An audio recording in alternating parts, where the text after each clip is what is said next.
Year 2021, yun yung time na sobrang ang saya-saya ko kasi yun yung time na, yun yung year na na-monetize yung channel ko. Tapos ang saya ko pag napupunta ako sa YouTube studio ko, meron akong kita. Yeah. Tapos meron ako kahit kunting-kunting, maliit lang na dollars, pero at least naiipon siya. Masaya na ako doon. Pero nga lang, so bad nga lang kasi noong June 2024 hanggang November 2024, sobrang busy ko sa trabaho. Kaya hindi ako nakapag-upload ng videos. So, bale, yun ang dahilan kung bakit na-demonetize yung aking channel. Kaya ito na, kaya noong November 2028, I was so sad. November 28 to 2024, nag-message sa akin sa YouTube. Nag-send ng email sa akin sa YouTube. Ito yung email sa akin na YouTube. Nakasaad dito na matagal, napansin ako ni YouTube na hindi na ako nag-upload. Kaya naman, binigyan niya ako ng 30 days na maabot ko yung threshold eligibility. So, late ko na rin to kasi nabasa, kaya hindi ko naabot.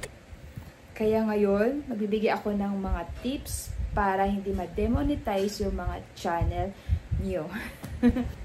So, yan. Yung unang-unang ibibigay ko sa inyo na tips ay dapat maging consistent ka sa pagka-upload sa YouTube channel mo.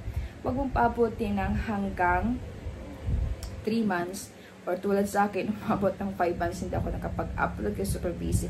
Pero kahit gaano ka busy, kailangan pa rin mag-upload ka sa YouTube channel mo para hindi ka ma-demonetize. Kasi dito, nag-fall down ka dito sa rules ni YouTube yung mayroon changes in YouTube algorithm. Dito yung channel mo, wala nang interaction, wala nang nagko-comment, wala nang nanonood. Kaya yan, mag-warning yan sa YouTube, message sa'yo na tulad ng message sa akin, na bibigyan ka pa naman ng 30 days para makaabot ng threshold eligibility like 1,000 subscribers and 4,000 watch hours within 30 days. Pag hindi ko to ma-reach, yun, doon na YouTube ika-cancel yung contract tsaka yung partnership nyo.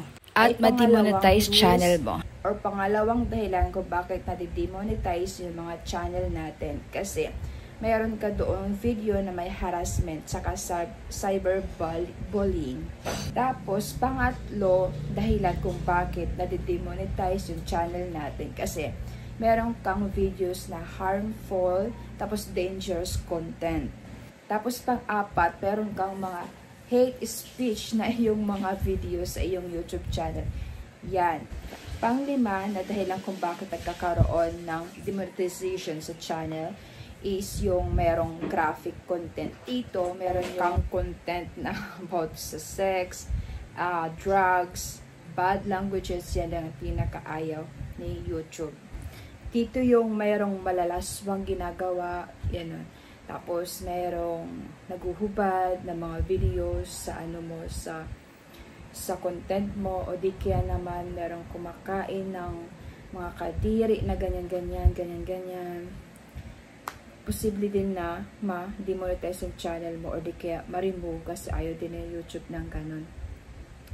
Tapos, pang-anim naman na dahilan kung bakit nade-demonetize yung channel natin is yung may violent criminal organization na ang iyong channel. Tapos yung pang-pito, yung mayroong invalid trafficking. Ito yung sinasabi nila na C2C, watch to watch, sub to sub na ginagawa ng mga small YouTuber. Yeah, okay rin naman mag-ganon, pero yun nga lang, C2 lang na mga legit yung gumagawa, yung ka-watch to watch mo, C2C mo, kasi ang tawag nito, pag meron kang ka-watch to watch, mali ang ginawa niya, tapos ma-detect ni YouTube na mali ang ginagawa niya, yun, madi-demonetize ka rin. Or, di kaya naman, i-remove ni YouTube yung iyong channel. Ito naman kasi yung ayaw kasi ni AdSense na ginagawa ng mga YouTuber. Ayaw na ayaw niya nito. Kaya kung ma-detect ka na nagaganito, wala. Matatanggal talaga yung monetization ng iyong channel. Tapos yung pinakalas naman, bawal na bawal ka YouTube yung mayroon kang yung content ng iba tapos kukunin mo tapos ilalagay mo sa YouTube. ayaw niya ng ganun. Ay, kasi bibigyan ka ng copy strike. Bibigyan ka pa naman, magbibigay sa'yo si YouTube ng copyright strike. Pag bibigyan ka pa naman ng warning, pero pag makatatlong strike ka, tapos di mo pa rin yan sinusunod, at di mo pa rin ginagawa, di mo pa rin tinatanggal yung mga copy strike ng mga video na meron ka sa channel mo, ayun, mariremove yan yung channel mo.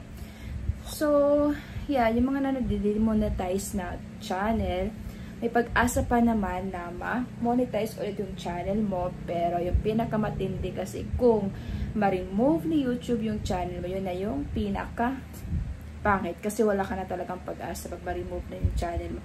So, ayun, basahin nyo na lang yung